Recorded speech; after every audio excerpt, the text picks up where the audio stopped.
Bueno, esta es la clase 3 del curso Bases Bioquímicas de la Endocrinología y en el día de hoy vamos a hablar sobre mecanismos generales de acción hormonal y de diferentes modos de acción hormonal y su control. Vamos a empezar con un breve resumen de las cosas que vimos en clases anteriores sobre el sistema endocrino y las hormonas. Nosotros sabemos que las glándulas endocrinas tienen células que van a... ¿Se me escucha bien? Porque yo escucho como un retumbo. Ahí está, Silvina, era el micrófono, por eso. Ahora ya está. Perfecto. Bien, las células entonces de las glándulas endocrinas van a ser encargadas de producir hormonas que van a ser volcadas a la sangre. Y estas hormonas van a actuar sobre células blanco que van a tener receptores. Estos receptores pueden estar localizados en la membrana o bien dentro de la célula.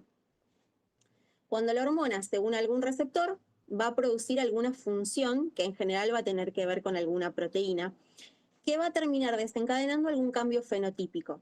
Este cambio va a actuar o va a incidir sobre alguna variable de control que va a ser la encargada de retroalimentar para ver si esas células de la glándula endocrina tienen que producir mayor cantidad de hormona o no, o se tiene que frenar la producción de la hormona.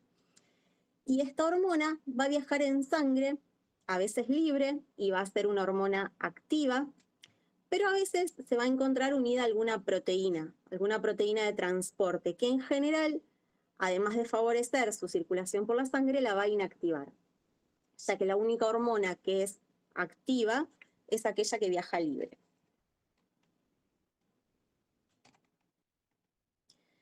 Vayamos ahora entonces sí a los temas de la clase de hoy.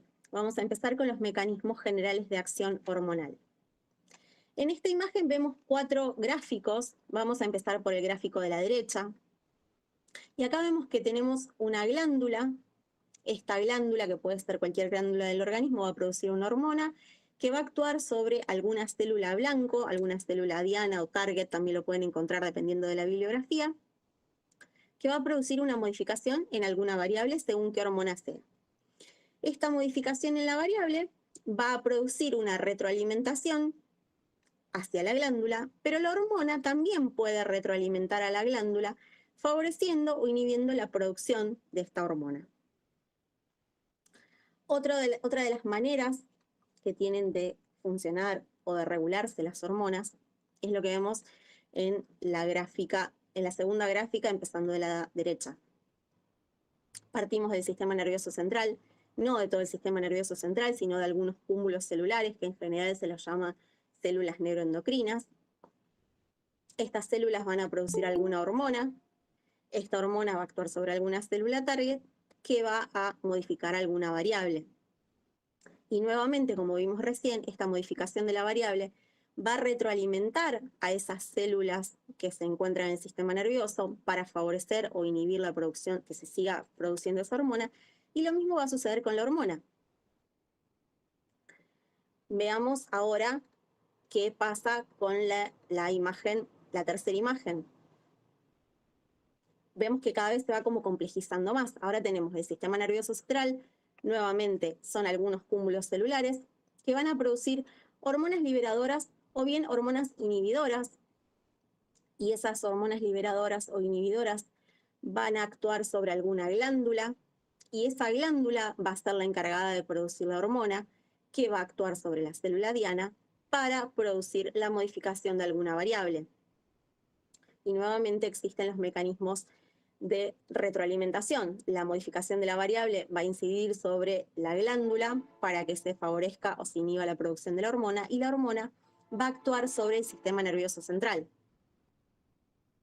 Y finalmente, el gráfico de la izquierda, que a simple vista es el más complejo, es lo que nosotros conocemos generalmente como ejes, parte del sistema nervioso central, de esas células neuroendocrinas, produce generalmente hormonas liberadoras. Esas hormonas liberadoras van a actuar sobre alguna glándula, que en general esto es el hipotálamo y esta es la hipófisis, que va a producir alguna hormona trófica, y estas hormonas tróficas van a actuar sobre diferentes glándulas que van a ser las encargadas de producir la hormona, que van a actuar sobre la célula diana. Y esta va a ser la responsable de la producción de la modificación de la variable. Y acá vemos mecanismos de autorregulación a partir de la variable hacia la glándula 2, hacia la glándula 1 o bien hacia el sistema nervioso central. Esto es la manera de regularse más compleja que tiene el sistema endocrino, por lo menos de lo que se conoce hasta ahora. Vayamos a ver cada uno de estos con sus ejemplos para poder entenderlo un poquito mejor. El primer gráfico que habíamos visto nosotros partía de una glándula que producía una hormona y esa hormona actuaba directamente sobre la célula blanco para producir la modificación de alguna variable. ¿Qué ejemplos tenemos? Esta glándula puede ser, por ejemplo, el páncreas, que va a producir insulina y glucagón. Puede ser la parte folicular de la tiroides, que va a ser encargada de la producción de calcitonina, o la paratiroides con la producción de paratormona. Estas hormonas van a actuar sobre células o tejidos que tienen receptores específicos para las hormonas, porque esa es la manera que tienen de actuar las hormonas, eso lo aprendimos en clases anteriores, y van a producir una modificación de la variable.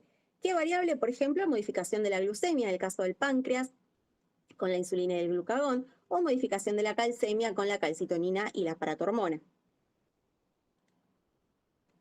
Veamos ahora qué pasaría con el segundo gráfico que habíamos visto, que partía del sistema nervioso central, producía una hormona que iba a actuar sobre alguna célula blanco. Este es el caso, por ejemplo, de la hormona antidiurética o vasopresina y de la oxitocina.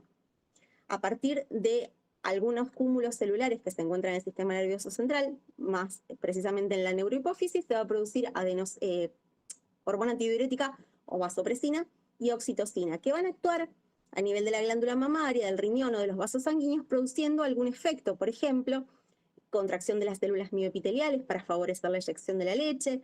En el riñón, la hormona antidiurética va a producir una disminución de la diuresis y a nivel de los vasos sanguíneos, un estrechamiento en su luz. Otro de las maneras de regularse las hormonas que habíamos visto era esta, en la cual se partía del sistema nervioso central. Había una hormona liberadora que actuaba sobre una glándula que iba a producir la hormona para actuar sobre una célula diana. ¿Qué ejemplos tenemos? Acá, por ejemplo, tenemos la somatostatina, la hormona liberadora de gonadotrofina, de dopamina, hormona de crecimiento, la dopamina, que van a actuar sobre la adenohipófisis para producir hormona de crecimiento o prolactina. Estas hormonas van a actuar en células target produciendo alguna modificación en alguna variable, como por ejemplo la producción de la leche en la glándula mamaria o el crecimiento con la hormona de crecimiento. Y este que habíamos dicho que era el más complejo, que es lo que comúnmente llamamos ejes, parte de esas células del sistema nervioso central que van a producir hormonas liberadoras, como por ejemplo GnRH, TRH o CRH.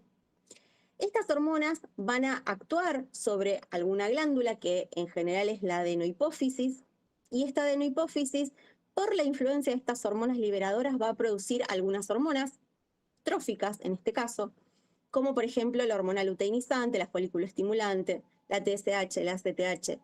Y estas hormonas tróficas van a tener acción sobre alguna glándula para producir una hormona. Por ejemplo, LH o FSH van a poder actuar sobre ovario y testículo, produciendo estrógenos y testosterona. En el caso de la TSH va a actuar sobre la tiroides, produciendo T3 y T4. Y en el caso de la ACTH va a tener su efecto en la corteza suprarrenal para producir cortisol y DEA. Entonces acá podemos hablar de los ejes, el eje hipotálamo, hipófiso, gonadal, en el caso de ovario y testículo, hipotálamo, hipófiso, tiroideo, en el caso de que actúe sobre la tiroides, o bien hipotálamo, hipófiso, adrenal, en el caso de que se secrete CRH, que va a producir ACTH y va a actuar sobre la corteza suprarrenal.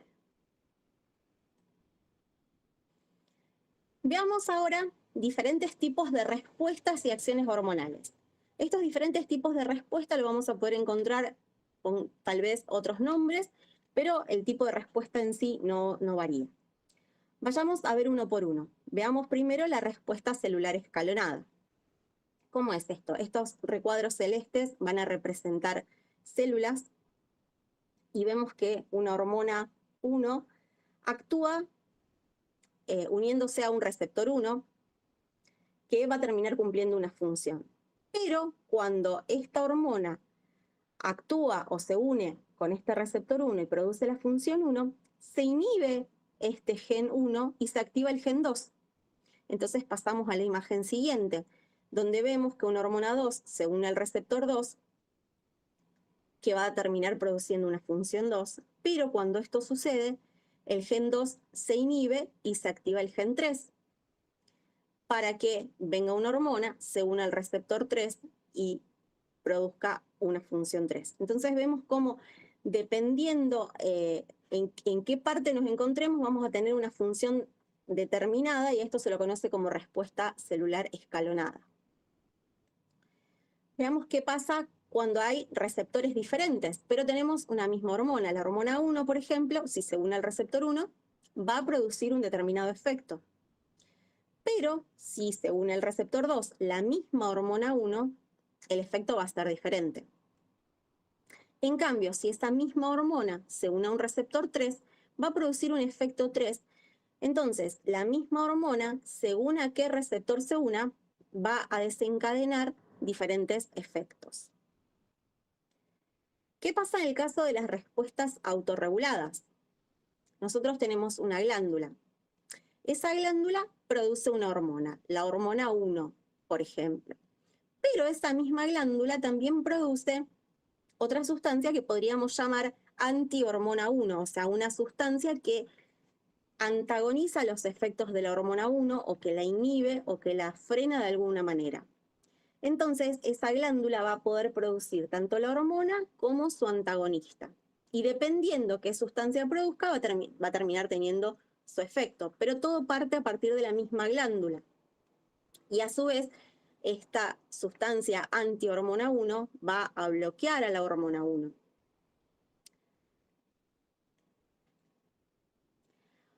Otro tipo de respuestas son los receptores múltiples con diferentes combinaciones. Imaginemos que nosotros tenemos una célula que tiene 3 receptores, el receptor 1, el receptor 2 y el receptor 3. Partimos de una glándula que va a segregar una hormona 1, y si esa hormona se une, por ejemplo, a esta combinación de receptores, va a producir un determinado efecto. Ahora, si la combinación de receptores no es esta, es esta, el efecto va a ser diferente, va a ser otro. Puede ser otro efecto o puede ser que sea mayor el efecto 1, más potenciado o más inhibido.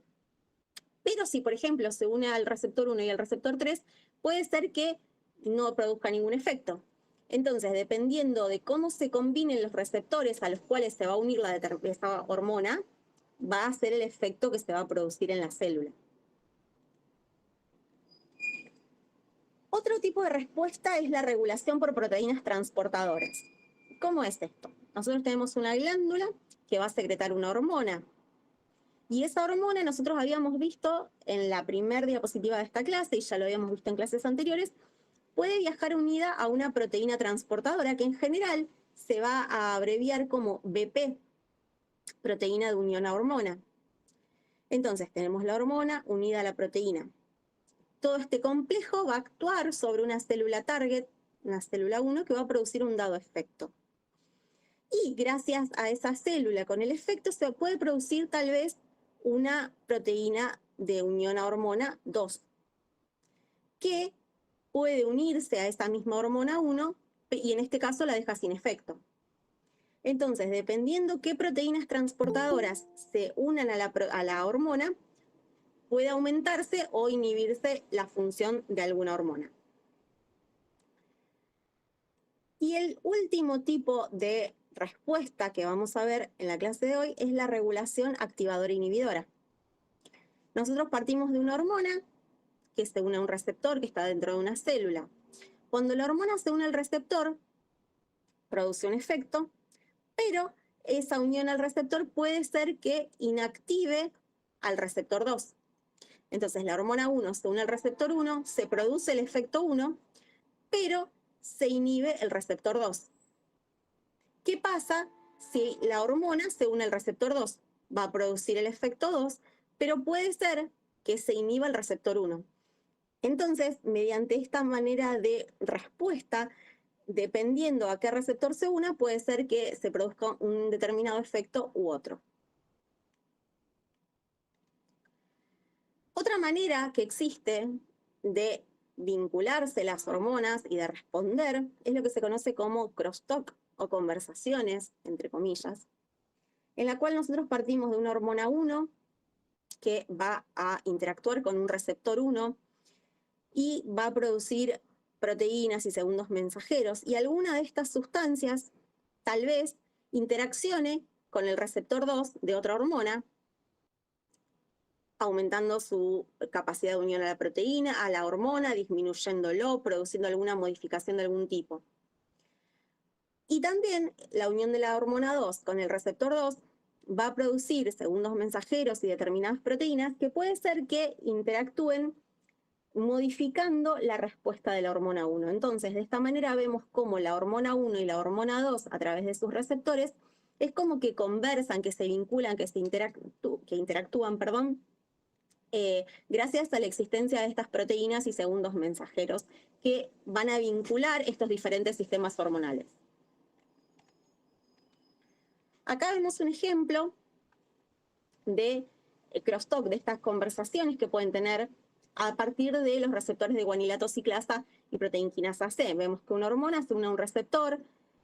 Este receptor está relacionado con una proteína GS que termina produciendo una especie de reacciones en cadena que termina actuando sobre una proteína PKG que va a fosforilar proteínas para producir un dado efecto. Pero este GMP cíclico que activaba esto puede ser que inhiba la salida de calcio de la célula. Entonces, al inhibir la salida de calcio de la célula, va a producir modificaciones diferentes a nivel de las proteínas y de la proteína quinasa C. Entonces, vemos cómo una misma sustancia va a actuar en diferentes sitios produciendo determinadas cosas, que pueden ser diferentes, como en este caso. Y la última diapo de esta primera parte es lo que se conoce como cascadas de señalización y amplificación de la señal. ¿Qué vemos acá? Nosotros acá vemos una hormona que se une a un receptor. Ese receptor puede estar unido a proteínas o alguna enzima. Y vemos una serie de círculos con nombres de proteínas bastante complejos de leer, pero es como una cascada. ¿Por qué? Porque las proteínas RAS producen alguna modificación que activan estas, y esta proteína RAS fosforilada activa esta conversión, que esta activa estas y estas activan esta. Entonces se produce como una especie de cascada, y a su vez, si vemos los números acá a la derecha, vemos cómo va amplificándose. Partimos de una sola proteína y terminamos teniendo 10.000 proteínas por esta amplificación que se produce.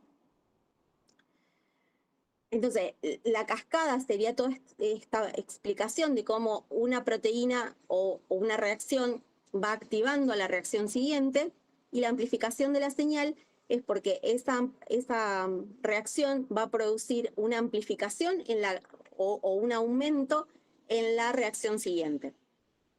Cuando nosotros hablamos de esto, por ejemplo, si partimos del receptor de la hormona, todo lo que sucede a partir del receptor en la imagen hacia la derecha se dice que es corriente abajo. Entonces, si nosotros, por ejemplo, tenemos una enfermedad que afecta a la proteína esta SOS, y nosotros tenemos dos opciones terapéuticas. Una es darle más hormona o darle un activador del receptor. Y la otra opción es darle RAF al paciente, la proteína RAF. Lo que tendríamos que ver es que la opción terapéutica tiene que estar corriente abajo de la lesión, en este caso corriente abajo de SOS. Si yo le doy algo que está antes, el paciente no se va a curar, porque cuando yo le doy, por ejemplo, más hormona, pero cuando llega a este sector, la mayor cantidad de hormona no va a cumplir ninguna función, porque acá se va a frenar toda esta cascada, todo este circuito. Entonces habría que darle algo que esté de esta proteína corriente abajo. Bueno, vamos a empezar ahora con la segunda parte de esta charla, en la cual vamos a ver estrategias de estudio sobre hormonas. ¿Qué pasa? Supongamos que nosotros somos investigadores y observamos algún efecto desconocido para nosotros, o que no le encontramos la causa, que no sabemos por qué se puede producir.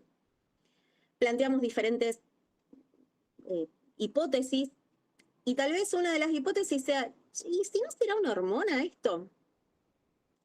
Entonces nos podemos poner a trabajar siguiendo esa línea.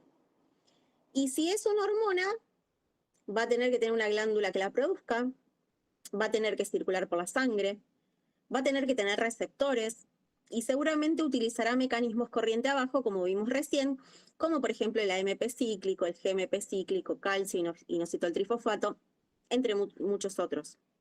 Puede ser que ese efecto no se deba a una hormona, pero como estamos en un curso de endocrinología, vamos a suponer que ese efecto puede obedecer a alguna hormona que esté circulando por la sangre y que nosotros no conozcamos cuál es esa hormona. Veamos cómo podemos descubrirla, por decirlo de alguna manera. Hay diferentes estrategias, pero la cosa es, hay que ponerle en evidencia a esa hormona, hay que encontrarla, y para encontrarla, una de las formas que tenemos es a través de ablaciones de glándulas. La mayoría de los estudios se realizan, por lo menos en fases iniciales, en animales de investigación. Yo, en honor a la verdad, nunca trabajé con animales de investigación, pero sí sé que hay comités de bioética, hay comités que se encargan del cuidado de los animales, por lo tanto no es simple trabajar con animales de investigación, no es que uno agarra una rata que anda dando vuelta por ahí, le hace una cirugía y le descubre algo, no es así. Hay un montón de mecanismos de control que se ponen en juego para evitar el sufrimiento animal o para minimizarlo al menos. Entonces, una vez que completamos toda esa parte más de bioética, nos encontramos con los animales de investigación. Supongamos que tenemos un animal que tiene 3 glándulas. Obviamente esto está recontra simplificado por una cuestión didáctica. Nunca vamos a encontrar algo que sea así tan lineal, pero a modo de ejemplo y a modo didáctico nos parece una buena manera de presentarlo.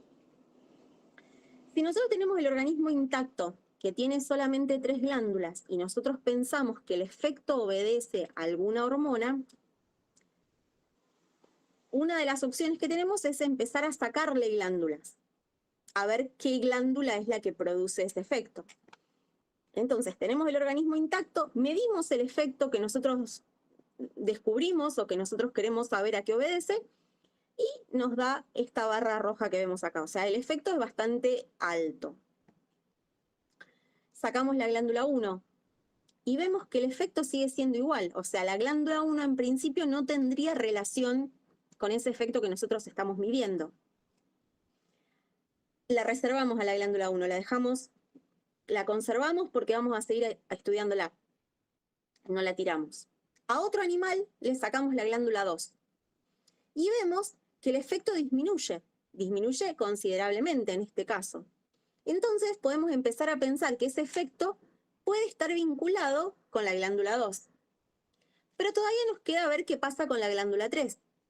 Entonces, a otro animal le ablacionamos, le sacamos la glándula 3 y vemos que el efecto vuelve a ser el mismo que en el organismo intacto. Entonces podríamos pensar que la glándula 3 no está vinculada. Nos quedamos con la glándula 2. Pero uno no puede decir, bueno, sí, es la glándula 2 y ya. Hay que seguir confirmando y haciendo pruebas. Entonces, otra cosa que se puede hacer es lo que se conoce como purificación de sangres o tejidos. Dicho muy básicamente, la purificación es la separación de alguna proteína que a mí me interesa. Uno de los modos de hacerlo es con electroforesis, es una de las técnicas que se emplea, que es como de las más conocidas, por lo menos para los estudiantes de medicina, en la cual se pone una serie de proteínas y se la pone a correr por un gel que, dependiendo su peso molecular, van a quedar atrapadas, como las más grandes más arriba y las más chiquitas van bajando. Y de esa forma podemos llegar a conocer un poco más sobre alguna proteína que nosotros querramos estudiar. Entonces, purificamos la glándula 1, que nosotros la habíamos reservado cuando la sacamos del animal en el experimento anterior, la conservamos. Y ahora la purificamos. Y vemos que el efecto es chiquito. En la glándula 1 no está la proteína que yo estoy estudiando, que yo quiero encontrar, mejor dicho. Cuando purificamos la glándula 2, vemos que el efecto es parecido al que yo había visto la otra vez. Entonces, puedo seguir avalando la teoría de que la hormona que yo estoy tratando de encontrar se encuentra en la glándula 2. Cuando purifico la glándula 3, la proteína que yo estoy queriendo encontrar no está, o está en muy poca cantidad, no relacionada con la magnitud del efecto que yo estuve encontrando. Entonces, seguimos pensando que es la glándula 2 la que está vinculada con ese efecto que yo había querido encontrar cuando empezamos. ¿Y cuál es la otra opción que tenemos? Seguramente haya otras, pero esta es la otra opción que vamos a ver en la clase de hoy. Encontrar animales con tumores. Nosotros sabemos que los tumores son crecimientos anárquicos de algún órgano, o sea, se produce una división celular descontrolada, pero esa división celular descontrolada aumenta la cantidad de células productoras, en este caso, en una glándula de células productoras de la hormona. Entonces, tal vez yo me encuentre con algún animal que tenga tumores en cada una de las glándulas, o sea, algunos animales que tengan tumores en la glándula 1, otros en la glándula 2 o otros en la glándula 3. Puede ser que todo esto lo haga yo, puede ser que cuando yo fui descubriendo cosas lo publiqué en alguna revista y otro investigador que trabaja en el laboratorio al lado mío o que trabaja en Finlandia leyó el trabajo y basado en esas cosas que yo descubrí siga trabajando y siga investigando y entonces después yo retomo eso que ese otro investigador encontró y sigo estudiando y sigo perfeccionándolo. Pero a modo didáctico vamos a pensar que todo lo hacemos nosotros. Encontramos estos animales que tienen tumores, o sea que tienen sobrecrecimiento celular en la glándula 1. Medimos el efecto y el efecto no es muy grande. Cuando el tumor se encuentra en la glándula 2, o sea, hay mayor cantidad de células productoras de hormona en la glándula 2, vemos que el efecto aumenta un montón. Y cuando el tumor se encuentra en la glándula 3, el efecto vuelve a ser bajo. Entonces, con todos estos datos podemos inferir que la glándula 2 es efectivamente la que produce la hormona que genera el efecto que yo había visto al principio de mi investigación y que no sabía cuál era su causa. Identificamos la glándula, es la glándula 2. Pero la glándula 2 seguramente produce muchísimas sustancias. En este caso va a producir 5, la sustancia 1, la sustancia 2, la sustancia 3, la sustancia 4 y la sustancia 5. ¿Cuál de todas estas sustancias será? Porque es la glándula 2, pero no sabemos qué sustancia. Entonces, tenemos la glándula 2. Si ya la teníamos, la teníamos. Y si no, agarramos otro animal, le hacemos la ablación de la glándula, le sacamos la glándula, la purificamos y ahí separamos las 5 sustancias que produce. Cuando separamos las 5 sustancias, se las vamos a inyectar a diferentes animales. A un animal le vamos a inyectar la sustancia 1, a otro animal le vamos a inyectar la sustancia 2, a otro la sustancia 3, a otro la 4 y a otro la 5. Una cosa que no dije, pero que es muy importante, estos animales tienen que ser genéticamente iguales, porque si no, puede ser que alguna modificación genética del propio animal produzca el cambio. Entonces yo tengo que tratar de homogeneizar, que no haya ningún otro interfiriente más que la sustancia que yo le estoy aplicando. Para eso existen líneas de animales que se pueden comprar, que uno compra tal animal, entonces te aseguras que todos esos animales son genéticamente iguales y que la única diferencia va a ser esta terapia o esta prueba que uno le está aplicando. Vemos que a los animales a los cuales le inyectamos las sustancias 1, 2, 4 y 5, el efecto es mínimo, es muy bajo, es despreciable. Pero al animal que le inyectamos la sustancia 3, el efecto es alto. Vuelve a parecerse al efecto del principio, al que yo había descubierto que quería investigar, a qué obedecía. Entonces puedo ir pensando que es la sustancia 3 la involucrada en la producción de este fenómeno. ¿Y qué pasa? ¿Cómo puedo seguir la investigación? ¿Cómo puedo seguir probando a ver si es la sustancia 3 realmente la que está involucrada en todo esto? Busco un animal que sea diferente genéticamente, que no sea de la misma línea que los que yo estuve estudiando antes. Y le voy a inyectar la sustancia 3. ¿Por qué necesito que sea distinto genéticamente? Porque necesito que se genere una respuesta inmune. Con esta respuesta inmune se va a producir inmunoglobulinas, y estas inmunoglobulinas van a ser una especie de suero, por decirlo de alguna manera, anti-sustancia 3. Entonces, con esas sustancias 3 yo puedo unirles isótopos radioactivos o enzimas o fluoróforos, y una vez que tenga unida la sustancia 3 con el isótopo radioactivo, las enzimas o los fluoróforos, voy a poder hacer diferentes estudios, como por ejemplo el RIA o el ELISA. Con esta información, yo ya voy a saber quién es esta sustancia, la sustancia 3. Ya voy a saber quién la produce, que era la glándula 2. Ya la voy a poder medir gracias a estas técnicas. Y ya sé cuál es uno de sus efectos, el que yo había querido estudiar al principio. Pero esa sustancia 3, ¿solo producirá ese efecto o tendrá otros? Seguramente tenga otros. ¿Y cómo los encuentro? Bueno, simple. Agarramos dos animales. Uno va a ser control y a ese control le vamos a inyectar un placebo, y al otro le vamos a inyectar la hormona, la sustancia 3 producida por la glándula 2. Y vamos a ver qué pasa cuando medimos diferentes variables. Acá dice variable 1, variable 2, variable 3 y variable 4. Por supuesto que esto tiene que tener un nombre acá. Tiene que ser presión arterial, tiene que ser glucemia, tiene que ser color de los ojos. No sé, cualquier variable, pero tiene que ser una determinada variable. Entonces yo voy a medir esa variable en el animal al cual le inyecté el control y al animal al cual le inyecté la hormona. Y voy a ver qué pasa. Cuando medimos la variable 1, vemos que el animal control, aquel que recibió placebo, o sea, no recibió hormona, casi no tiene efecto, o es muy bajo. Mientras que aquel animal que recibió la hormona tiene un efecto mucho más alto. Entonces podemos decir que la hormona favorece, aumenta esta variable. ¿Qué pasa en el caso de la variable 2 y la variable 3?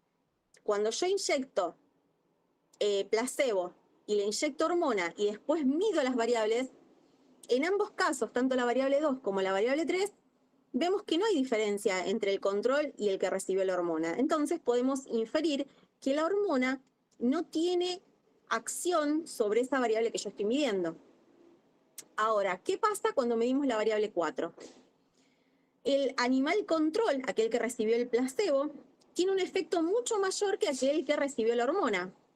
¿Y cómo es esto? ¿Quiere decir que está todo mal lo que hicimos? No, seguramente es que la hormona disminuye esa variable 3, esa variable 4. Puede ser, si estoy midiendo la glicemia, puede ser que la hormona 4 sea una hormona que baja la glicemia.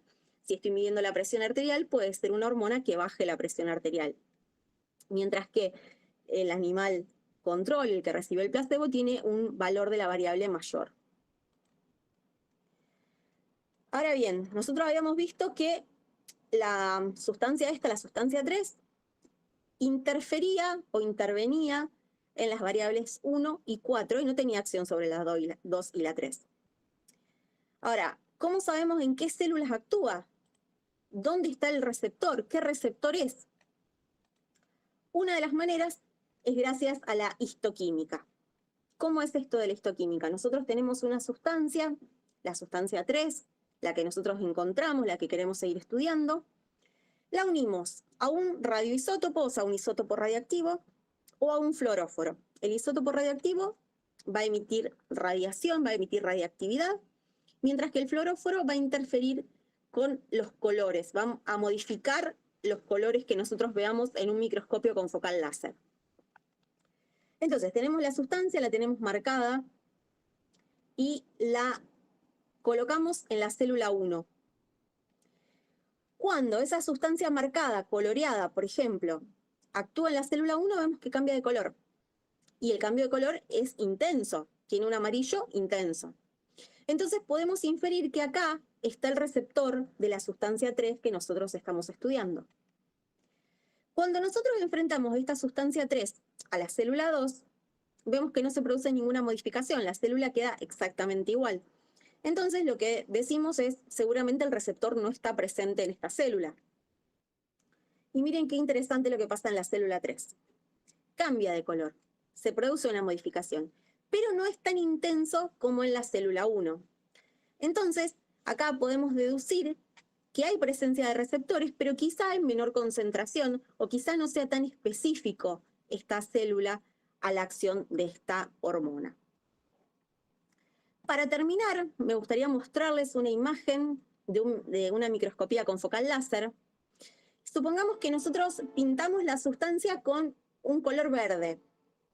Acá vemos muchos colores porque fue pintada con muchos fluoróforos, fue coloreada con muchos fluoróforos. Pero supongamos que estamos buscando la verde.